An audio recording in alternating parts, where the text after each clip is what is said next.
Hey. Happy Friday to you too, Adrian. You know, the Justice Department's decision to appeal Judge Cannon, that third-party judge's decision, this is not a surprise.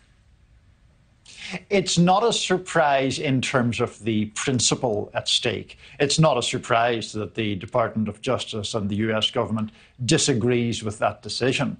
Where there might be a slight element of surprise is more in the tactics of it.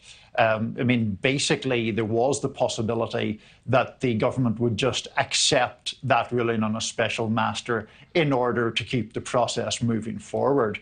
By appealing, yes, they're making good on their objections of principle, but they're risking delaying the whole process even further, with no guarantee of victory, of course. No guarantee of anything. But in this appeal, prosecutors, they argue that Judge Cannon's decision, it could impact efforts to protect national security interests. What does that mean? It means that the distinction that the judge drew between the criminal probe and the national security investigation is not a distinction that the government thinks is valid.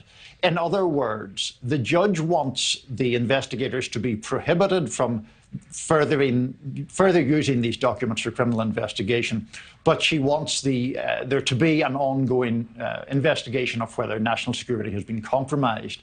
The government is saying you can't do those things separately. They use the example of whether someone may have obtained unauthorized access to these documents. And their argument is, if you look at that from a national security perspective, you could, in essence, be fueling the criminal investigation, and then you get in trouble with the judge again for having traversed or transgressed her instructions. Well, in the appeal, I also want to bring this up. Obviously, there's been some criticism of former President Trump's attempts to claim executive privilege over at least some of the seized documents, or whether he has the right to declassify some of those documents. Does he have a point?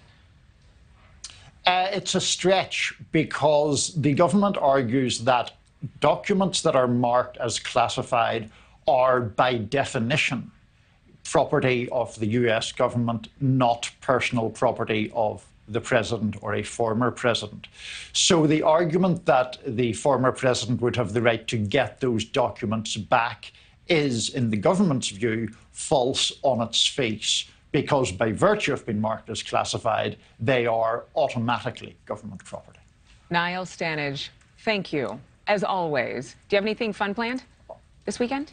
I'm trying to think. I'm probably just resting and preparing for our next week of conversations. You know what? Rest is not. It's actually underrated. It's very, very crucial. So that's not boring at all. Rest is wonderful. Congratulations. Well, I hope you get some rest and self-care.